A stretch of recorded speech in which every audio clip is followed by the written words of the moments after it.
Daily taste the daily. బహుశా శాసనసభలు రాకపోవచ్చు, బహుశా బీఆర్ఎస్ చెప్పొచ్చు పవర్ పాయింట్ ప్రజెంటేషన్ మేము కేసీఆర్కి అవకాశం ఇస్తే కనుక ఆయన పాలమూరు ప్రాజెక్టుల మీద లేదా కాళేశ్వరం మీద పవర్ పాయింట్ ప్రజెంటేషన్కు అవకాశం ఇవ్వమని ఇప్పుడు బీఏసీ బిజినెస్ అడ్వైజరీ కమిటీ సభ సంబంధించి మీటింగ్ ఉంటుంది. తొలి రోజు ఇప్పుడు సభ వాయిదా పడ్డది కాబట్టి ఆ సభ వాయిదా పడ్డ తర్వాత బీఏసీలో అడగొచ్చు బీఆర్ఎస్ కేసీఆర్కి అవకాశం ఇవ్వండి అని చెప్పి. కానీ ప్రభుత్వం అవకాశం ఇవ్వదు. గతంలో కాళేశ్వరం రీడిజైన్ చేసినప్పుడు స్వయంగా ముఖ్యమంత్రి హోదాలో కేసీఆర్ పవర్ పాయింట్ ప్రజెంటేషన్ ఇచ్చారు. ఎందుకు రీడిజైన్ చేస్తున్నాము, దానిలో చాలా ఆకట్టుకున్నాయి అంశాలు. తెలంగాణలో ఎక్కడ ఏ వాగు ఉంది, ఎక్కడ ఏ చెరువు ఉంది, ఎక్కడ ఏ ప్రాజెక్ట్ ఉంది, అన్ని విషయాలు కూడా కేసీఆర్కు కొట్టిన పిండిలాగా ఎక్స్ప్లెయిన్ చేశారు. సో రీడిజైన్ కరెక్టే అన్న భావన అప్పుడు అందరిలో కలిగించారు. సో మోస్ట్ యాక్సెప్టెన్స్ వచ్చేసింది అప్పుడు. సరే మళ్ళీ మెడిగడ్డ కూలిన తర్వాత, మెడిగడ్డ కుంగిపోయిన తర్వాత వేరే విధంగా ఉంది. అయితే ఇప్పుడు మళ్ళీ దాని మీద పవర్ పాయింట్ ప్రజెంటేషన్ ఇమ్మని అడగొచ్చు, కానీ ప్రభుత్వం ఇవ్వదు. ఎందుకంటే కేసీఆర్కి అవకాశం ఇస్తే ఆయన మళ్ళీ కొట్టేస్తారు, ఇంప్రెస్ చేస్తారు. అవకాశం కలిగిస్తే మొన్న ఆదివారం ప్రెస్ కాన్ఫరెన్స్ పెడితేనే వేలాది మంది లక్షలాది మంది చూస్తారు. సో సభలో పెడితే అందరూ వాచ్ చేస్తారు కదా. సో అవకాశం ఇవ్వకపోవచ్చు. అందుకనే 1వ తేదీ, దానికంటే ముందే 1వ తేదీ ఉత్తమ్ కుమార్ రెడ్డి ప్రజాభవన్లో, అంటే ఇప్పుడు ప్రగతి భవన్ గతంలో కేసీఆర్ ఉన్న నివాసంలో ప్రజాభవన్లో పవర్ పాయింట్ ప్రజెంటేషన్ ఏర్పాటు చేశారు. దానికి ముఖ్యమంత్రి, ఎమ్మెల్యేలు, జర్నలిస్టులు అందరూ అటెండ్ కామని చెప్పారు. సో ప్రజాభవన్లో పెట్టారంటే ఏంది అర్థం? అసెంబ్లీలో పవర్ పాయింట్ ప్రజెంటేషన్ ఉండదు. ప్రభుత్వం కేసీఆర్ చేస్తే మళ్ళీ ప్రభుత్వం కూడా చేయాలి. సో ప్రభుత్వానికి అసెంబ్లీలో పెట్టేది ఉంటే ప్రజాభవన్లో పెట్టరు. సో ఏం చెప్తారు, మీకు లేదు అవకాశం, ప్రతిపక్షానికి లేదు, ఓన్లీ మీరు మాట్లాడు అంటే పవర్ పాయింట్ ప్రజెంటేషన్ అనేది లాస్ట్ 10 years లో వచ్చింది. ఇంతకుముందు అసెంబ్లీలో ఓవరాల్ చర్చలు మాత్రమే ఉండేవి. కేసీఆర్ పవర్ పాయింట్ ప్రజెంటేషన్ ఇచ్చారు. అట్లాగే జగన్మోహన్ రెడ్డి, చంద్రబాబు నాయుడు ఇటువంటి వాళ్ళు కూడా ఇస్తున్నారు ఈ మధ్య. పార్లమెంట్లో ఇంకా పవర్ పాయింట్ ప్రజెంటేషన్ సాంప్రదాయం రాలేదు. కొత్త టెక్నాలజీ కదా, లాస్ట్ 15 ఏళ్ళలో డెవలప్ అయిన పీపీటీ టెక్నాలజీ కదా, కార్పొరేట్ కంపెనీలు ఇచ్చిన విధంగా. సో దీనికి అవకాశం ఇవ్వాలంటే స్పీకర్ ఇవ్వాలి. ఈవెన్ హరీష్ రావు కూడా అడుగుతున్నారు 15 days ఇంకా పొడిగించాలి పీపీటీ ప్రెజెంటేషన్ కి. 15 రోజులు సమయం ఇవ్వాలి, కానీ 2-3 రోజులే పెడతారు. జనవరి 2, 3 మాక్సిమం కృష్ణా గోదావరి ప్రాజెక్టుల గురించి ఉంటుంది, అంతకు మించి ఉండదు. సభ ఇవాళ తొందరనే వాయిదా పడ్డది. రేపు 31 రేపు 30 ముక్కోటి ఏకాదశి, వైకుంఠ ఏకాదశి, అందరు దర్శనానికి కాన్స్టిట్యున్సీకి వెళ్తారు. 31 ఇయర్ ఎండ్ సెలబ్రేషన్. సో మళ్ళీ 2nd శాసనసభ ఉంటుంది. ఏదేమైనా బహుశా 5 సంవత్సరాలు కేసీఆర్ ఇంతే ఉంటారు. సభలో మాట్లాడరు, బయట మాట్లాడతారని నేను అనుకుంటున్నా. ఆయన మెంబర్ ఆఫ్ పార్లమెంట్ గా ఉన్నప్పుడు, కేంద్ర మంత్రిగా ఉన్నప్పుడు కూడా ఇట్లే చేశారు. కేంద్ర మంత్రిగా ఉన్నప్పుడు, లేబర్ మినిస్టర్ గా ఉన్నప్పుడు పెద్దగా ఆయన క్వశ్చన్ అండ్ ఆన్సర్స్ రిప్లై కూడా వచ్చేవాళ్ళు కాదు. కానీ ముఖ్యమంత్రిగా 10 సంవత్సరాలు ఉన్నప్పుడు మాత్రం శాసనసభకు టెన్షన్ గా వచ్చారు. ముఖ్యమంత్రిగా ఉంటే వేరు కదా, స్పీకర్ ముఖ్యమంత్రి డిఫెండ్ చేస్తారు, ఆయనకు అవకాశం ఉన్నప్పుడు ఇస్తారు. కానీ ప్రతిపక్ష నేతగా ఉంటే మధ్యలో వాళ్ళకి నచ్చనప్పుడు మైక్ కట్ చేస్తారు. మైక్ కట్ చేస్తే కేసీఆర్ నచ్చదు. కానీ ఒకటి పాయింట్ భరత్, ఇప్పుడు బయట మాట్లాడినప్పుడు మీరు అన్నట్లు చాలా లక్షల్లో మంది చూస్తారు. ఈవెన్ నార్మల్ పబ్లిక్ కూడా ఆ లైవ్ ఆయన ఏం మాట్లాడారు ఏంటి అనేది కూడా ఈవెన్ వారం రోజుల పాటు అదే జరిగింది, అందరు దాని గురించి డిస్కస్ చేసుకున్నారు. బట్ అలాంటి కేసీఆర్ అవే వ్యాలిడ్ పాయింట్స్ అసెంబ్లీలో ఆ మాట్లాడే కొద్దిసేపైనా మాట్లాడితే బాగుంటుంది కదా, ఇంకా అందరికి రీచ్ అవుతుంది కదా.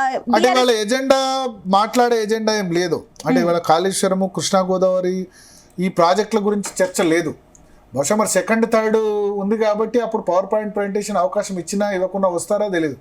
కేవలం జాతీయ గీతం ఆలోపించిన తర్వాత బయటకు వెళ్ళిపోయారు అంతే. ఉండలేదు, వేరే ఎజెండా జరిగింది, చర్చ 1.5 hour జరిగింది, కానీ సభ వాయిదా పడింది, దానిలో లేరు KCR. So he don't want, అంటే ఏంటంటే నన్ను నేను ఎందుకు చిన్నబుచ్చుకోవాలి, వీళ్ళతో మాట్లాడి నన్ను నేను ఎందుకు తగ్గించుకోవాలని ఆయన అనుకుంటున్నారు. ఉంటే కనుక అసెంబ్లీలో ఏదో విధంగా అవమానం చేస్తారు, అసెంబ్లీలో ఏదో విధంగా మాట్లాడతారు అని చెప్పి. సో ఆయన ప్రతిపక్షంలో ఉన్నప్పుడు 2009లో ఢిల్లీలో ఉన్నప్పుడు మాకు చెప్పేవాళ్ళు, జయలలిత గెలిస్తే కరుణానిధి అసెంబ్లీకి రారు, కరుణానిధి గెలిస్తే జయలలిత అసెంబ్లీకి రారు. సో ఎందుకు అసెంబ్లీలో తెల్లారి నుంచే కాళ్ళల్లో కట్టెలు ఎందుకు పెట్టాలి ప్రభుత్వం పని చేసుకొనివ్వండి. 4 సంవత్సరాల తర్వాత మాట్లాడాలి, ముందు తెల్లారి నుంచి ఎందుకు మాట్లాడడం? గవర్నమెంట్కు టైం ఇవ్వాలి, ప్రజలు వాళ్ళని గెలిపించారు, గవర్నమెంట్ వాళ్ళ పని చేసుకునేవాడి, వాళ్ళు ఫెయిల్ అయితే మనం అడుగుదాం. ఇట్లా ఆయన యాటిట్యూడ్ ఉంటుంది. అందుకని ఆయన సంవత్సరంకో 6 నెలలకోసారి బయటకు వచ్చి ప్రెస్ కాన్ఫరెన్స్ పెట్టి వెళ్ళిపోతారు అంతే. 4 సంవత్సరాల తర్వాత అప్పుడు యాక్టివ్ అయ్యి, ఎన్నికల ఇయర్లో యాక్టివిటీ చేస్తారు. అందుకనే కేసీఆర్ రోజు మాట్లాడితే వాల్యూ ఉండదు అనుకుంటారు. ఎప్పుడు 6 నెలలకోసారి మాట్లాడితే అందరు ఇంట్రెస్టింగ్గా కేసీఆర్ ఏం మాట్లాడతారని వెయిట్ చేస్తారు. ఇప్పుడు కేసీఆర్ అసెంబ్లీకి రావడమే నార్మల్గా అదైపోయింది. సేమ్ ఆంధ్రప్రదేశ్ అసెంబ్లీలో కూడా జగన్మోహన్ రెడ్డి గత అసెంబ్లీలో బైకాట్ చేయి, ఇప్పుడు రావట్లేదు. జగన్మోహన్ రెడ్డి కూడా అసెంబ్లీకి అసలు రావట్లేదు, వచ్చి ఓన్లీ ప్రమాణ స్వీకారం చేసి వెళ్ళిపోయారు. 11 మంది ఉన్నారు, వాళ్ళు బుల్డోజ్ చేసేస్తారు టీడీపీ వాళ్ళని చెప్పి. చంద్రబాబు నాయుడు గతంలో భువనేశ్వర్ మీద ఆ వ్యాఖ్యలు చేయడం వల్ల ఆయన నేను ఇంకా అసెంబ్లీకి రానని చెప్పేశారు.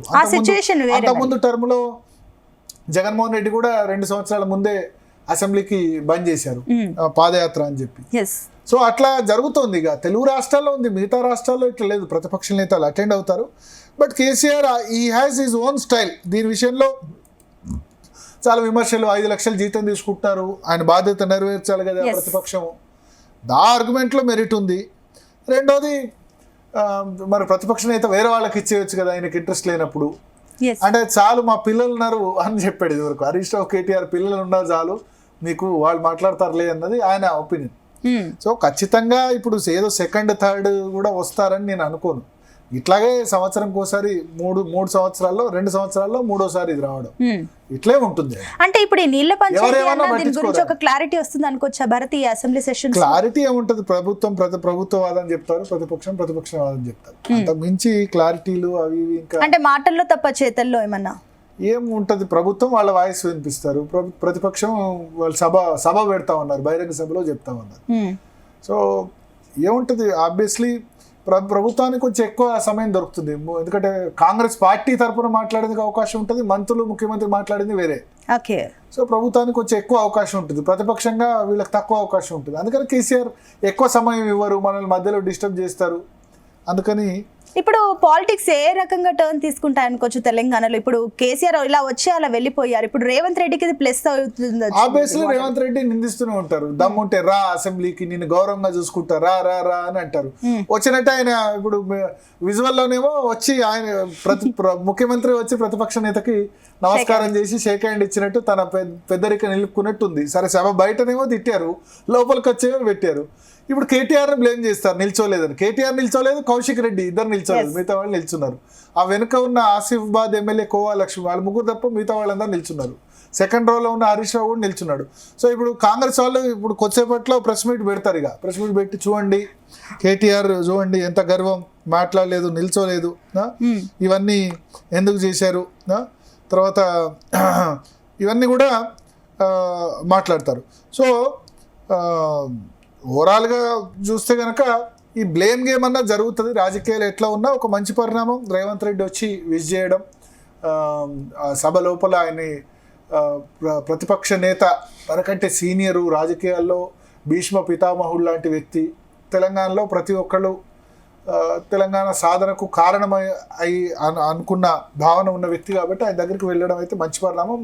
రేవంత్ రెడ్డిని అభినందించాలి, ఇక్కడ ఖచ్చితంగా రేవంత్ రెడ్డి అభినందించాలి. ఆయన చూపిన పెద్దరికానికి దానికి అభినందించాలి. సభ బయట ఎంత తిట్టుకున్నా సభ లోపలికి వచ్చేసరికి మాత్రం హుందాగా ఆయన్ని వెల్కమ్ చెప్పిన తీరు చెప్పాడు కదా, నిన్ను మర్యాద చూసుకుంటాం రండి అసెంబ్లీకి రావడం ఇష్టం లేకపోతే ఫామ్ హౌస్ కు వచ్చి అక్కడనే చర్చ పెడదాం, అసెంబ్లీకి పెడదాం అని కూడా అన్నారు.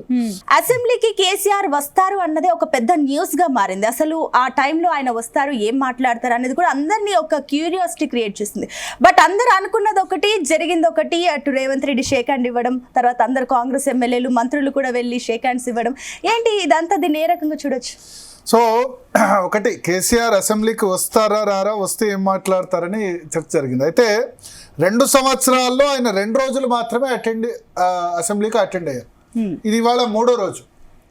సో మొన్న డిఎన్ఏలో డిస్కస్ చేసినప్పుడే నేను చెప్పాను ఏంటంటే ఆయన పెద్దగా ఈ యాక్టివిటీస్లో పాల్గొనేందుకు ప్రతిపక్షంలో ఉన్నప్పుడు ఆయనకి ఇష్టం ఉండదు. సో ఇవాళ అదే జరిగింది. కేవలం జాతీయ గీతం పడగానే బయటకు వచ్చేసారు, అసెంబ్లీ అటెండెన్స్ రిజిస్టర్లో సంతకం చేసేసారు, బయటకు వచ్చేసారు. దాని రీజన్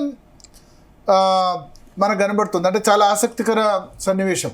ఇప్పుడు నందినగర్ ఇంటి నుంచి వచ్చినంత వరకు ఏం జరిగిందో చూద్దాం. నందినగర్ ఇంటి నుంచి ఆయన ప్రశాంత్ రెడ్డి, జగదీష్ రెడ్డితో కలిసి అసెంబ్లీకి వచ్చారు. అసెంబ్లీలోకి వచ్చిన తర్వాత బీఆర్ఎస్ ఎల్పీలో కొద్దిసేపు కూర్చున్నారు, ఒక 5-10 నిమిషాలు. బీఆర్ఎస్ ఎల్పీలో అక్కడ సంతకం చేశారు. అంటే బీఆర్ఎస్ లెజిస్లేటివ్ పార్టీ కి కేసీఆర్ కు ప్రతిపక్ష నేతగా ఒక రూమ్ ఇచ్చారు. ఆ రూమ్లోనే బీఆర్ఎస్ నేతలు కూడా అసెంబ్లీ ప్రాంగణంలో కూర్చుంటారు, ఎమ్మెల్యేలు కూడా వాళ్ళతో కొద్దిసేపు కూర్చున్నారు. ఆ తర్వాత సభ లోపలికి వెళ్ళారు. వెళ్ళగానే ముఖ్యమంత్రి కూడా అదే సమయంలో వచ్చారు. వచ్చిన తర్వాత ముఖ్యమంత్రి రేవంత్ రెడ్డి స్వయంగా కేసీఆర్ దగ్గరకు వచ్చి నమస్కారం చేసి చేతిలో చెయ్యి కలిపి వెళ్ళారు. Yes. మనం చూస్తే కనుక విజువల్ అదే ప్లే చేయండి. పీసీఆర్ స్వయంగా వచ్చి కేసీఆర్ దగ్గరికి రేవంత్ రెడ్డి వచ్చి, ఎందుకంటే పెద్ద రాజకీయాల్లో పెద్ద, తెలంగాణలో భీష్మ పితామహుడు లాంటి వాడు కదా. But అక్కడ screen వెనుక 1985లో ఎమ్మెల్యే కేసీఆర్, 1983లో మొదటిసారి కంటెస్ట్ చేశారు. అంటే 40 సంవత్సరాల లెజిస్లేటివ్ ఎక్స్పీరియన్స్ ఉంది, ఎంపీగా ఎమ్మెల్యేగా ఎక్స్పీరియన్స్ ఉంది. కాబట్టి ఆ పెద్ద మనిషి తనానికి గౌరవం, చాలా మంచి పని చేశారు రేవంత్ రెడ్డి. రేవంత్ రెడ్డికి నిజానికి సరే బయట ఎట్లా బూతులు మాట్లాడినా, బయట ఏ విధంగా తిట్టినా, సభకు వచ్చినప్పుడు మాత్రం చాలా హుందాగా వ్యవహరించి, ముఖ్యమంత్రి పెద్ద ప్రతిపక్ష నేత కంటే కూడా, కానీ ఆయన వయసులో పెద్ద, ఆయనకున్న గౌరవం దృష్ట్యా రేవంత్ రెడ్డి స్వయంగా ముఖ్యమంత్రి వెళ్ళి, మాజీ ముఖ్యమంత్రి దగ్గరికి వెళ్ళి ఆయన నమస్కారం పెట్టడం, కరచాలనం చేయడం, అది చాలా మంచి సిగ్నల్, సభా సాంప్రదాయాల్ని పాటించినట్టు అవుద్ది. అట్లాగే ముఖ్యమంత్రి వచ్చినప్పుడు తనకంటే జూనియర్ అని కూడా భావన లేకుండా రేవంత్ రెడ్డి రాగానే లేచి నిల్చొని ఆయన కూడా కేసీఆర్ కూడా నమస్కారానికి ప్రతి నమస్కారం చేసి ఈయన కలవగానే ఆయన కూడా చేతులు కరచాలనం చేయడం కూడా చాలా ఇంట్రెస్టింగ్. అంటే రాజకీయాలు ఎట్లా ఉన్నా సరే